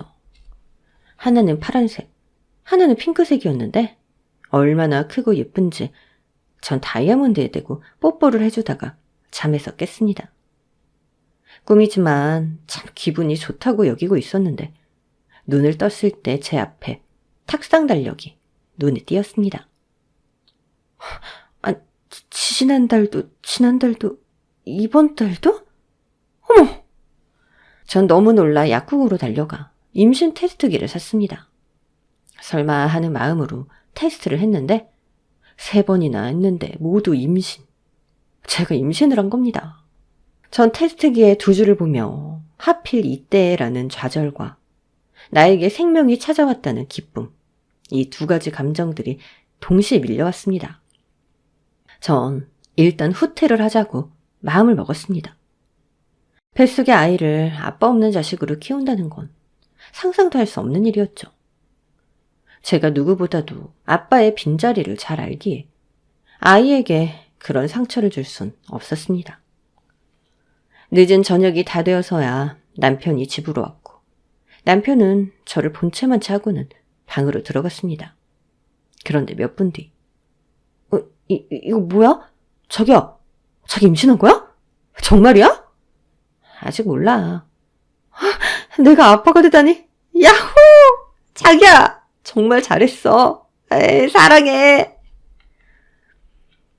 남편은 안방 욕실에 씻으러 들어갔다가 제가 미처 치우지 못한 임신 테스트기를 발견했고 저한테 버럭 소리치던 모습은 온데간데 없이 완전히 딴 사람이 되어 임신 사실을 당장 시댁에 알렸습니다.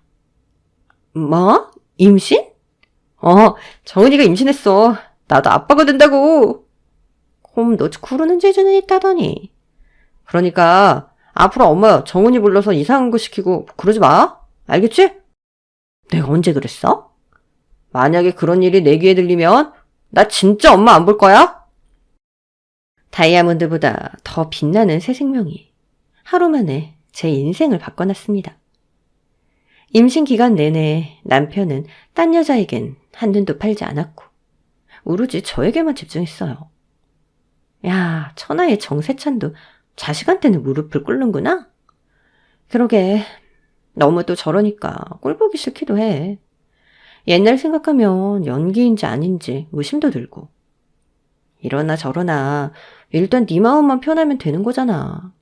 그리고 제일 좋은 건 네 시어머니가 널 건들지 않는다는 거지. 난 그것만으로도 네가 이겼다고 봐. 뭐 손자 생겼다고 하니까 나쁜 소리는 안 하더라. 이렇게 연락 안 하고 그냥 평생 살았으면 좋겠어. 이제 이혼할 마음 싹 가셨지? 현재로선. 현재로서? 앞일은 아무도 모르는 거잖아. 특히 부부 사이는. 전 남편도 밉고 시댁 식구들도 미웠지만 태교를 생각해서 절대 누굴 미워하지 않기로 마음먹었습니다. 옛말에 누굴 미워하면 그 사람하고 똑같은 아이가 나온다는 이야기를 들어서 절대로 그들을 미워하지 않기로 했죠. 어느덧 출산일이 다가왔고 전 20시간의 진통 끝에 아이들을 출산했습니다. 바로 이란성 쌍둥이를 말이죠. 아유, 어째 우리 세찬이 붕어빵이다, 붕어빵. 그치? 진짜 이쁘다. 일타쌍피, 역시 내 마누라야. 손자를 안겨주면 저에게 싫은 소리를 더 이상 안 하겠지 하고 기대했는데 시어머니는 다른 쪽으로 절 공격하기 시작했습니다. 야, 애들이 왜 이렇게 말랐어? 너 밥은 제대로 하니? 우리 손주들 밥 굶기는 거 아니냐고. 어머니, 제가 왜 제 자식 밥을 굶겨요? 애들이 아빠 닮아서 살이 잘 안 찌는 체질인 것 같아요. 얼마나 잘 먹는다고요? 너 지금 우리 세찬이를 내가 굶겨서 키웠다는 거냐? 그게 아니고요. 못된 건. 내가 세찬이 아픈 것 때문에 얼마나 마음고생하면서 살았는데 뭐? 야! 내 손주들 내가 데려갈 테니까 너는 애들 볼 생각 아예 하지도 마.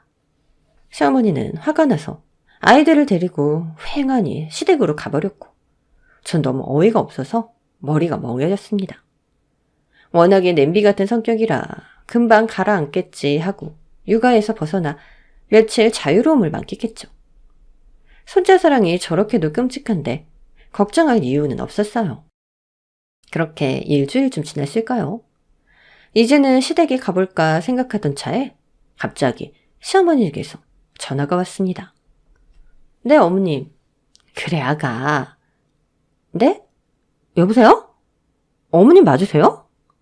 아유, 내가 하나밖에 없는 우리 며느님 전화번호를 모를까. 퇴근했니? 저녁은 먹었어? 네.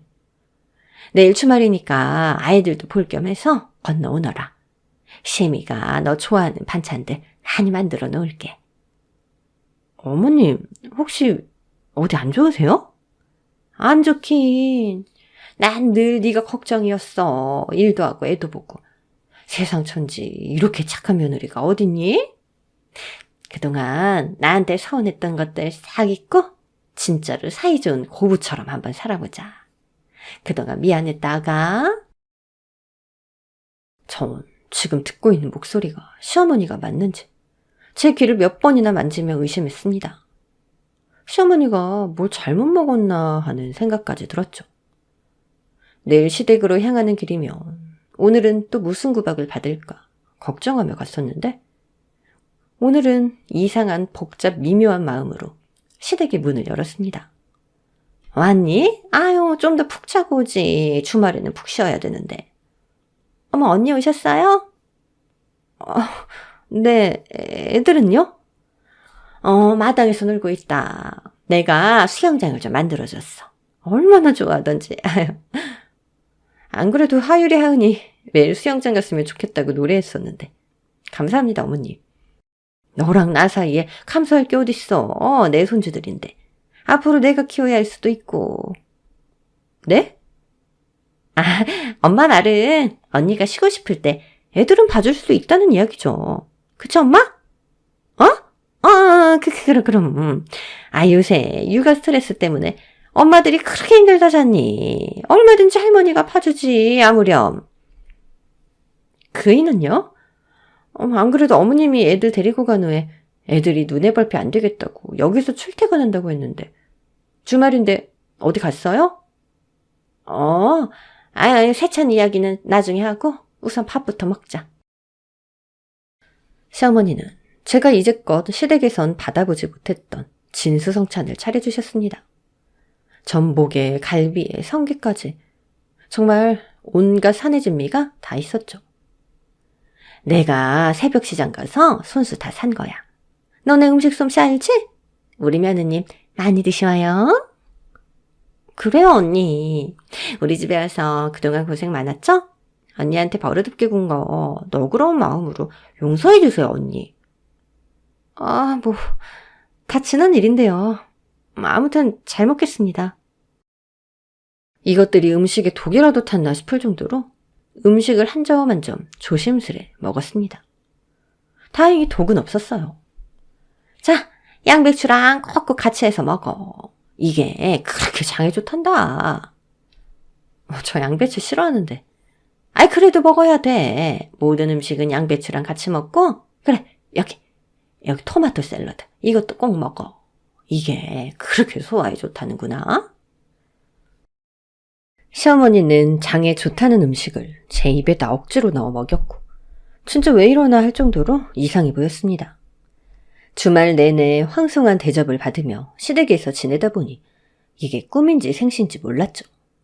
그리고 남편은 도대체 어딜 갔는지 코빼기도 보이지 않았습니다. 우리 이쁜이들. 아빠 어디 갔어? 아빠 삐뽀삐뽀 타고 갔어. 삐뽀삐뽀?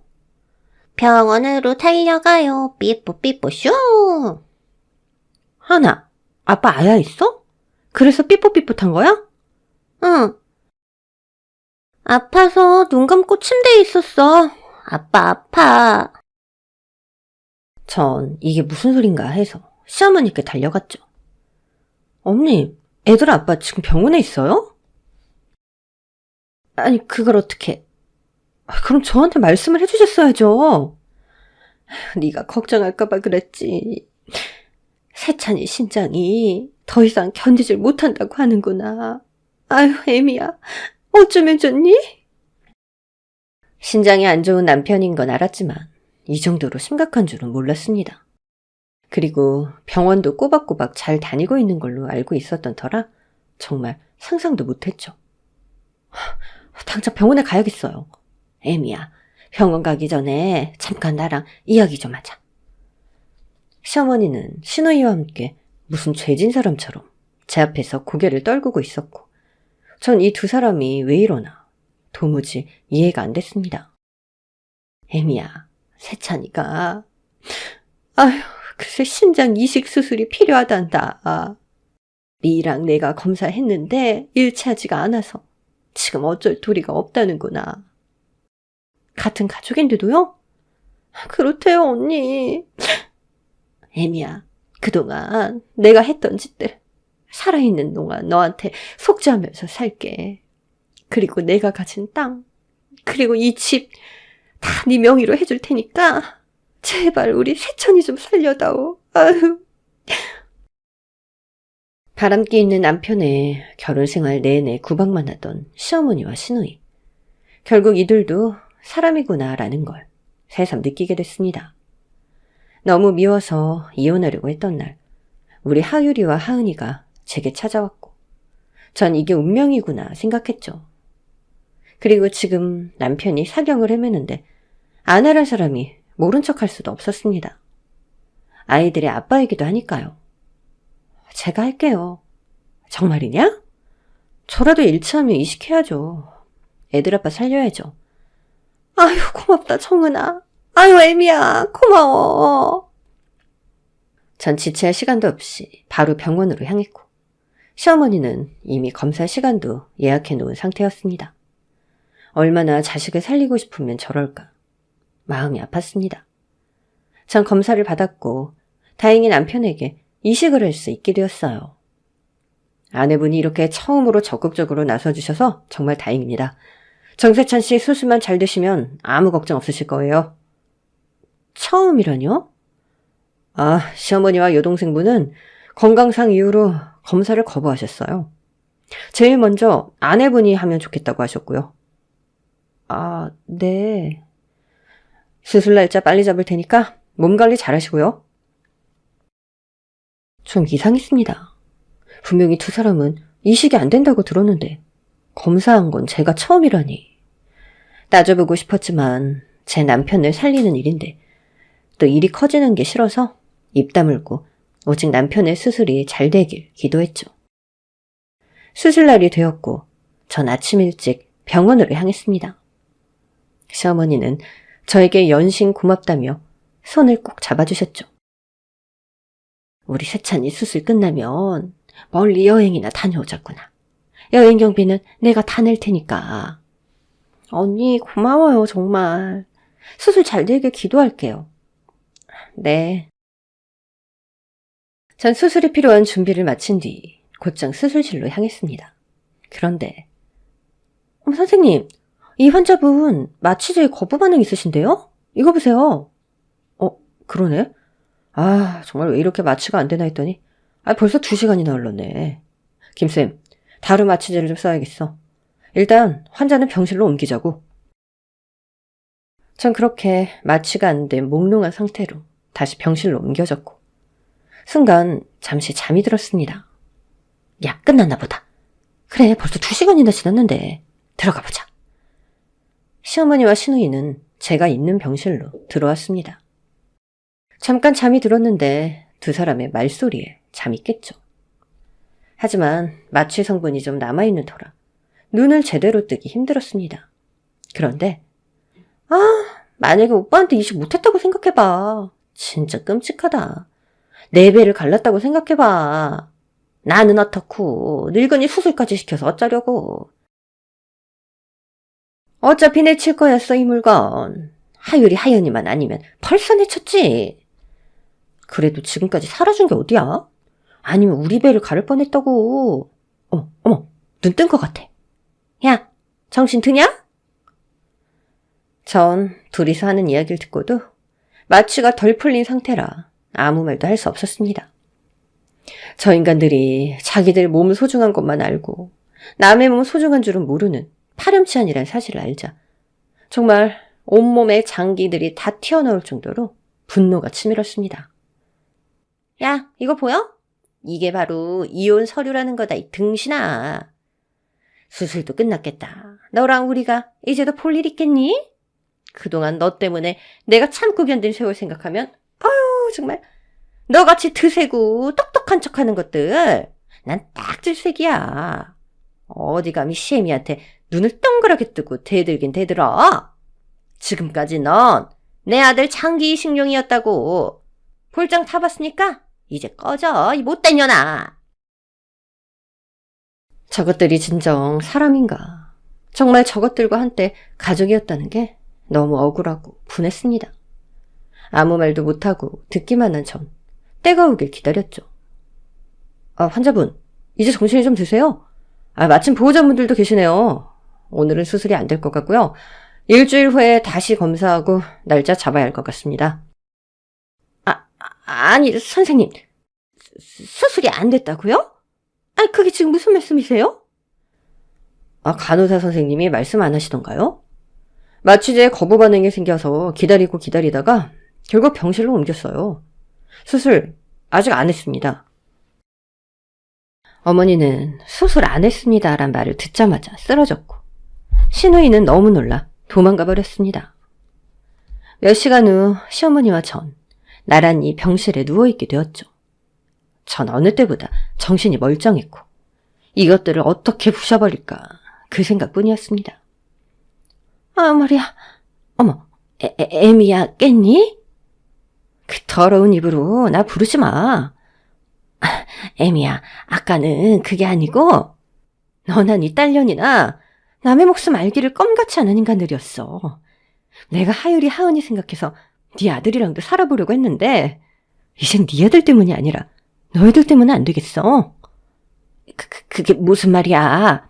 일주일 뒤에 다시 검사하고 수술한다고 하자니. 애미야, 네가 아까는 마취가 덜 깨서 헛소리를 들은 전 시어머니가 너무 미워서 병실 침대에 있는 안전바를 사정없이 내려버렸고 시어머니는 그대로 바닥으로 떨어졌습니다. 내 허리. 이 못돼 처먹은 할망구야. 네 자식 소중한 만큼 남의 자식도 소중한 줄 알아야지. 나이를 어디로 처먹고. 니들 내가 고소해서 아주 박살을 내놓을 거야. 그리고 이제 네 아들이 죽든지 말든지 나 상관없어. 그러니까 변호사 통해서 이야기하자고. 더러운 것들아. 퇴! 전 그 길로 병원을 나왔고 공갈 협박죄로 시어머니와 시누이를 고소했습니다. 시어머니와 시누이는 전 남편을 살리겠다고 검사를 받았지만 말이 씨가 된다고 둘 다 남편에게 장기 이식을 할 수 없었고 결국 남편은 쓸쓸히 세상을 떠났습니다. 전 그렇게 이혼과 동시에 사별을 했고 아무 일 없는 듯 두 아이를 키우며 살아갔습니다. 한때 저도 아픈 아버지가 너무 미워서 폐륜적인 행동을 하려 했지만 그런 아버지라도 곁에 계신다는 것이 얼마나 소중한지 뒤늦게 깨달았었죠. 그냥 화목한 가정으로 서로 사랑하고 존중하며 살았더라면 지금 전 싱글맘이 되지도 않았겠죠. 한순간의 선택이 인생을 나락으로 떨어지게 했던 이 사건. 저에겐 지금도 아픈 추억으로 남아있습니다. 여러분, 살아있는 것만으로도 감사하는 마음으로 살아가세요. 그리고 내 곁에 있는 사람이 곁에 있다는 것만으로도 감사하는 마음으로 살아가세요. 그 어떤 사람도 소중하지 않은 생명은 없으니까요.